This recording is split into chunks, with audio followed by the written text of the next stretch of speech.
Hello आदाब अस्सलाम वालेकुम व्यूअर्स, मैं खालिद आपको मेरी चैनल अबान एक्शन पे खुशामद है। दोस्तों, चंद्रयान 3 की सक्सेस यानी कामयाबी के बाद वो चांद पे उतरा और अपनी रिसर्च जारी रखी हुई है। इंडिया के लिए काफ़ी कमाल की बात।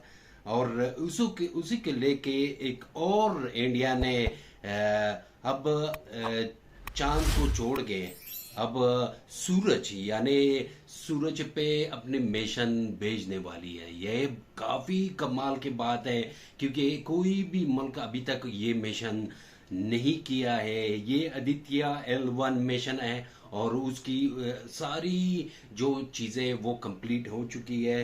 तो वीडियो आपके साथ शेयर करना चाहता हूँ। ये काफ़ी इंटरेस्टिंग है और इसके लिए जानना पड़ेगा कि ये क्या है। हम आपको सारे प्लैनेट्स यहाँ पे ये आप देख जाएगा, ये सन है। ऑलराइट। और सन को ऑर्बिट करते हुए सारे प्लैनेट्स मरकरी, अब इस बार वीनस, सन पे अर्थ, मार्स, सूरज ये सब पे आपको दिख जाएंगे। और आप अगर इंडिया के पर्सपेक्टिव से देखो, India is a very special country. अगर हम अर्थ पे जूम इन करें और अर्थ को अगर मैं थोड़ा सा स्लो करूं ओवर हेयर, सो यहाँ पे आप देख पाएंगे ये है हमारा प्यारा भारत। और हमारे प्यारे भारत ने पिछले 10 सालों में इस सोलर सिस्टम को समझने का काफ़ी प्रयास किया है। आप अगर देखें तो हमने पहली बात तो चंद्रयान 1, 2, 3 के अंडर मून को समझने का प्रयास किया। उसके बाद हमने मार्स पर एक ऑर्बिटर भेजा, मार्स ऑर्बिटर मिशन, जो अपने आप में एक ऐतिहासिक मिशन था। और अब देखिए हमारा फोकस है सन। जी हाँ, सोलर सिस्टम का केंद्र, परहैप्स हमारे सोलर सिस्टम का सबसे इंपॉर्टेंट पार्ट, द सन। और सूर्य को समझने के लिए, सूर्य का जो इम्पैक्ट है पूरे सोलर सिस्टम पर, इसको समझने के लिए ही बनाया गया है आदित्य L1 मिशन इसरो द्वारा। और ये मैं बात आपको ये बता दूं, अभी तक ना इस टाइप का मिशन सिर्फ US, European union, perhaps Germany, US के साथ एक छोटी सी कोलैबोरेशन के अंडर सिर्फ यही कंट्रीज कर पाए हैं। उसके अलावा चाइना, रशिया, किसी भी कंट्री ने अच्छा सन की अच्छा। तरफ एक मिशन लॉन्च नहीं किया चाइना है। अभी तो तक नहीं आदित्य किया L1 है। मिशन हिस्टोरिक है। फिर तो ये ना इंडिया यहाँ पे के आपका लिए एक क्वेश्चन आ जबरदस्त है। सकता है, बहुत ही ज़्यादा इंपॉर्टेंट क्वेश्चन, के वेट, ये लिस्ट इतनी छोटी है। आई मीन अगर हम ओ, यूरोपियन कंट्री जर्मनी को नासा भी देखें, किया उसके है। अलावा यूरोपियन स्पेस एजेंसी, उसके अलावा ऑब्वियसली नासा के बहुत सारे मिशंस, इसके अलावा किसी कंट्री ने भी सन को ऑर्बिट करने वाला कोई मिशन लॉन्च नहीं किया। तो इसका आंसर है नहीं। देखिए, मून पर हमें यह पता है कि हम लोग फोर्थ कंट्री थे, चौथे देश थे जिसने मून पर सॉफ्ट लैंडिंग करी थी। बट अगर हम बात करते हैं सन को ऑर्बिट करने के मामले में, तो यहाँ पे ना आपको रशियंस दिखेंगे, ना चाइनीज दिखेंगे। जी हाँ, यूएसएसआर ने भी अपनी पीक पर सन को ऑर्बिट करने वाला कोई भी मिशन नहीं बनाया था। ओ, और पीपल्स रिपब्लिक ऑफ चाइना ने भी इस टाइप का मिशन लॉन्च नहीं किया है।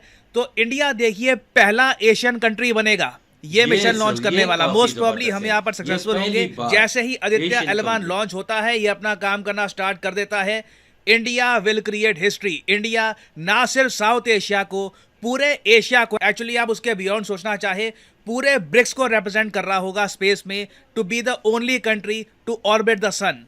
नाउ एडिशनल इन्फॉर्मेशन के लिए वैसे मैं ये भी ऐड कर दूं, हो सकता है कि आप में से कुछ लोग कुछ आर्टिकल पढ़ें, कुछ रिसर्च करें, वहाँ पे आपको दिखे कि जापान का भी एक मिशन था। एक्चुअली दो मिशन हैं, उनकी बात होती है, एक हिनोतोरी मिशन और उसके अलावा हिनोद मिशन। तो इनका क्या हुआ? ये जो मिशन टू सन थे बाय जापान, ये तो लॉन्च किए गए थे। तो हम फर्स्ट एशियन कंट्री कैसे बन गए? देखो, जो जापान के मिशन थे ना, ये बेसिकली सैटेलाइट्स थी। ये सैटेलाइट सिर्फ अर्थ को ऑर्बिट करती है। आप समझ रहे हैं ना, नासा की वेबसाइट पे यहाँ पे लिखा हुआ है कि जो जापान का मिशन है, ये जो सन सिंक्रोनस ऑर्बिट है अराउंड अर्थ, मतलब कि आप रफली मान के चल लीजिए धरती के सरफेस से 650 किलोमीटर इतनी ऊंचाई पर जाकर अर्थ को ऑर्बिट करता है और सन को स्टडी करने की कोशिश करता है। तो जापान को कभी भी ना, ये जो लिस्ट है countries that launched a solar probe, इस लिस्ट में जापान को नहीं ऐड किया गया, क्योंकि जापान के मिशंस एक ऑर्बिटर मिशन नहीं है। वेरास आदित्य L1 एक ऑर्बिटर मिशन है। ओ, हम सन को ऑर्बिट करने वाले हैं, वो भी बहुत ही इंपॉर्टेंट लैग्रेंज पॉइंट से। इसलिए इस मिशन का नाम भी है L1। आपके माइंड में ऑफ कोर्स क्वेश्चन आया होगा, आदित्य का मीनिंग तो आप सबको पता होगा, सन, लिटरली सन को ही कहा जाता है आदित्य, बट इस मिशन में L1 क्यों लगा हुआ है, ये अब आपको समझाता हूं।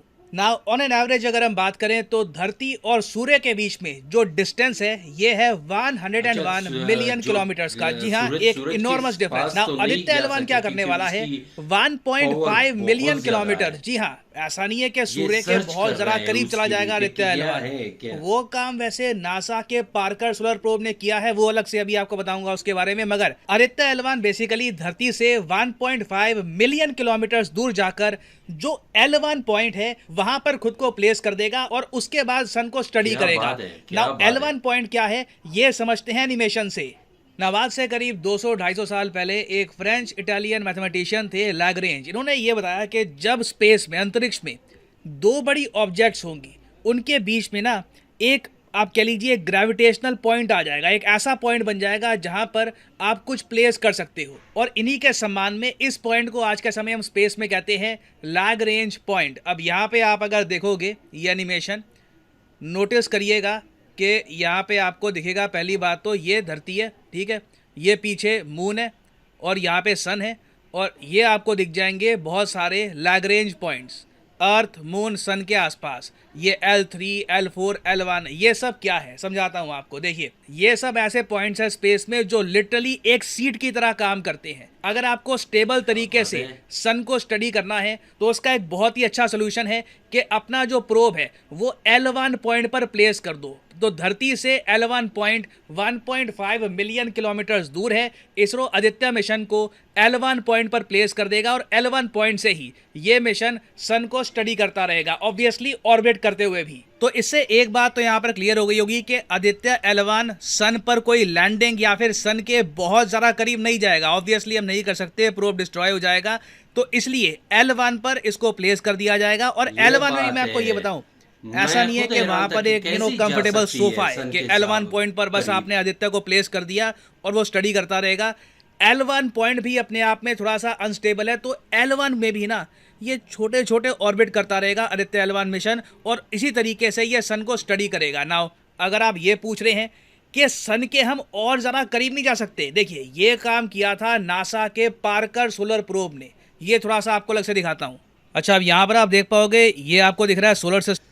अच्छा दोस्तों, काफी इंटरेस्टिंग है। और जिस तरह दिखाया गया है कि सन के जो करीब है वो वहां नहीं जा सकते हैं, वो बहुत ज्यादा पावरफुल है और वो हर चीज को डिस्ट्रॉय कर सकते हैं। तो उसको रिसर्च करने के लिए जाते हैं, उसकी आसपास क्या हो रहा है दूर से फुटेज और जो कैमरे के उसकी तस्वीरें लेकर आते हैं। ये भी बड़ी बात है इंडिया के लिए, क्योंकि अभी तक काफी बड़े बड़े मुल्क है वो नहीं कर सकता ये चीज। तो ये इंडिया के लिए बहुत बड़ी बात है।